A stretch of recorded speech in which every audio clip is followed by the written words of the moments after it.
Hello పిల్లలు, ఈరోజు మనము త్రిమితీయ ఆకారాలు వేరే వేరే దిక్కుల నుంచి చూసినప్పుడు మనకు ఎలా కనిపిస్తాయో చూద్దామా? మరి మనం చూసినట్టుగా తరగతిలో టీచర్ టేబుల్ పైన ఒక చిన్న ఇంటిని పెట్టి దాని యొక్క బొమ్మను అందరూ విద్యార్థులకు గీయమని చెప్పింది.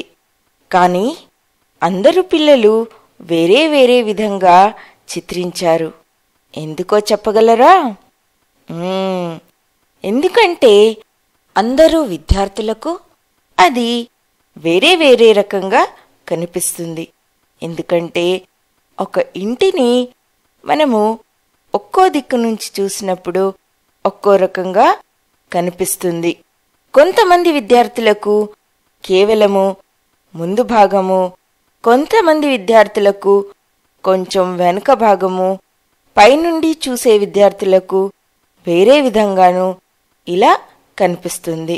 కొంతమంది విద్యార్థులు కేవలము ఒకవైపు ఇంటిని మాత్రమే చూడగలరు, ముందు భాగము చూడలేకపోయారు. పొడుగ్గా ఉన్న పిల్లలు పైనుండి ఇంటిని చూస్తే ఎలా కనిపిస్తుందో అలాంటి బొమ్మను గీశారు. ఒక విద్యార్థి అయితే ఇంటి యొక్క త్రిమితీయ ఆకారాన్ని గీశాడు. ఇక్కడ చూడండి, మనం చెప్పినట్టుగా ఘనాకారంలో ఉన్న వస్తువులున్నాయి, వాటికి లోతు కూడా ఉంటుంది.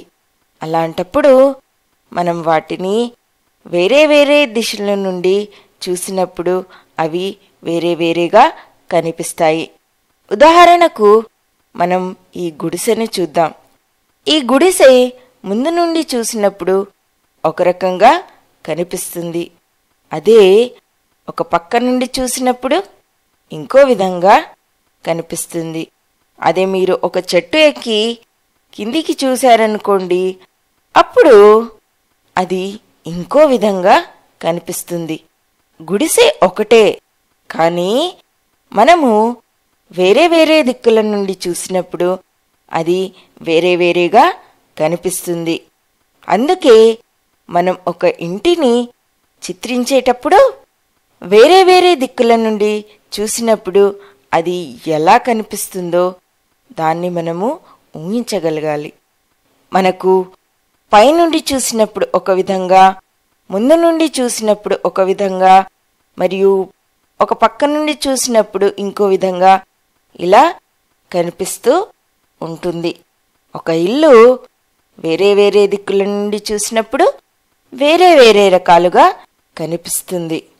మనము ఘనాకారపు వస్తువులను చిత్రించేటప్పుడు అది నిజ జీవితంలో ఎలా కనిపిస్తుందో ఒకసారి ఊహించుకోవాలి. మనము ఘన ఆకారంలో ఉన్న వస్తువుల యొక్క అన్ని వైపులను ఒకేసారి చూడలేము. ఉదాహరణకు మనం ఒక పాచికను తీసుకున్నామనుకోండి, అప్పుడు మనము దాని యొక్క అన్ని వైపులను, అంటే అన్ని తలాలను ఒకేసారి చూడలేము. మొదటి తలము, రెండవ తలము, మూడవ తలము, కానీ మనకు ఒకేసారి అన్ని తలాలు కనిపించవు. ఒక్కో వైపు నుంచి చూసినప్పుడు ఒక్కో తలము కనిపిస్తుంది. మనము నిజ జీవితంలో చూసే వస్తువులలో దీర్ఘగణాలు మరియు సమగణాలు ఒకే రకంగా కనిపిస్తూ ఉంటాయి. ఉదాహరణకు బాక్సులు, భవనాలు, ఇళ్ళు మరియు బస్సులు, ఇంకా చాలా రకాలైన దీర్ఘగణపు ఆకారం గల వస్తువులు ఉన్నాయి. ఇప్పుడు మనము ఉదాహరణకు ఒక పెన్సిల్ బాక్స్ని తీసుకొని చిత్రించినట్టయితే అప్పుడు చూడండి, మీరు దానిని వేరే వేరే దిశల నుండి చూసినప్పుడు అది ఎలా కనిపిస్తుందో ఒకసారి ఊహించాలి. ఒకవేళ మీరు పై భాగము మరియు కింది భాగం నుంచి చూసినట్టయితే అది దీర్ఘచతురస్రాకారంలా కనిపిస్తుంది. దీని యొక్క అన్ని తలాలు దీర్ఘచతురస్రాకారంలోనే ఉంటాయి. కానీ దీన్ని మనము సరిగ్గా చిత్రించాలంటే మనం దీని యొక్క లోతును కూడా సరిగ్గా చిత్రించాలి. మనకు ద్విమితీయ ఆకారాలు మరియు త్రిమితీయ ఆకారాలకు అనగా 2D మరియు 3D ఆకారాలకు మధ్య వ్యత్యాసం ఏంటి అనంటే 2D ఆకారాలలో మనకు లోతు ఉండదు. అదే 3D ఆకారాలలో అనగా త్రిమితీయ ఆకారాలలో మనకు లోతు ఉంటుంది.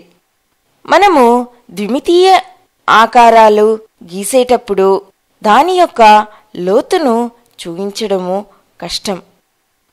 కానీ చాలా రకాలైన అద్భుతమైన వస్తువులున్నాయి. వాటిని చిత్రించేటప్పుడు మనము త్రిమితీయంగా చిత్రిస్తే అవి చూడ్డానికి చాలా అందంగా ఉంటాయి. ఉదాహరణకు పిరమిడ్. ఇది ప్రపంచంలో 7 అద్భుతాలలో ఒకటి. అయితే మనము ఈ పిరమిడ్ని ఎలా చిత్రించాలో చూద్దామా మరి? ఇక్కడ ఈ పిరమిడ్ని చూడండి. ఇది మనకు వేరే వేరే దిశల నుండి చూసినప్పుడు వేరే వేరే విధంగా కనిపిస్తుంది. మనము పక్కల నుండి చూసినప్పుడు మనకు అన్ని త్రిభుజాలు కనిపిస్తాయి. కానీ దీని యొక్క భూతలము చతురస్రము. అనగా మనము దీన్ని కింది నుండి చూసినప్పుడు దీని యొక్క భూతలము చతురస్రాకారంలో ఉంటుంది. దానికి చతుర్భుజాలు ఉన్నాయి. మనము ఈ వేరే వేరే దిక్కుల నుండి చూస్తామే, ఇలా చూసి అది ఎలా కనిపిస్తుందో ఊహించడము చాలా అవసరము. ఇక్కడ చూడండి. ఇక్కడ ఈ 4 బాక్సులున్నాయి. మధ్య బాక్స్ పైన ఇంకో బాక్స్ ఉంచబడి ఉంది. ఇక్కడ చూడండి. ఇటు నుంచి చూస్తే అనగా ముందు వైపు నుండి చూస్తే మీకు ఏం కనిపిస్తుంది? ఇక్కడ మీకు 4 బాక్సులు కనిపిస్తున్నాయి కదా.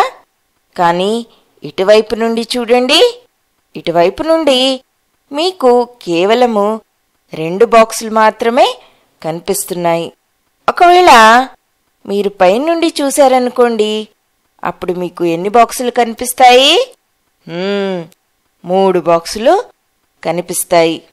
అందుకే మనము ఒక్కో దిక్కు నుండి చూసినప్పుడు మనకు ఒక్కో రకంగా బాక్సులు కనిపిస్తున్నాయి. అనగా మనకు కనిపించే బాక్స్ అంకెలలో కూడా వ్యత్యాసం ఉంది. ఇక్కడ మనము ఈ బాక్సులను ఇంకో రకంగా అమర్చి చూద్దాం. ఇప్పుడు చెప్పండి, ఇక్కడ ఎన్ని బాక్సులున్నాయి? ఇప్పుడు మీకేమనిపిస్తుంది? ఇక్కడ 5 బాక్సులున్నట్టు అనిపిస్తుంది. ఇక్కడ చూడండి.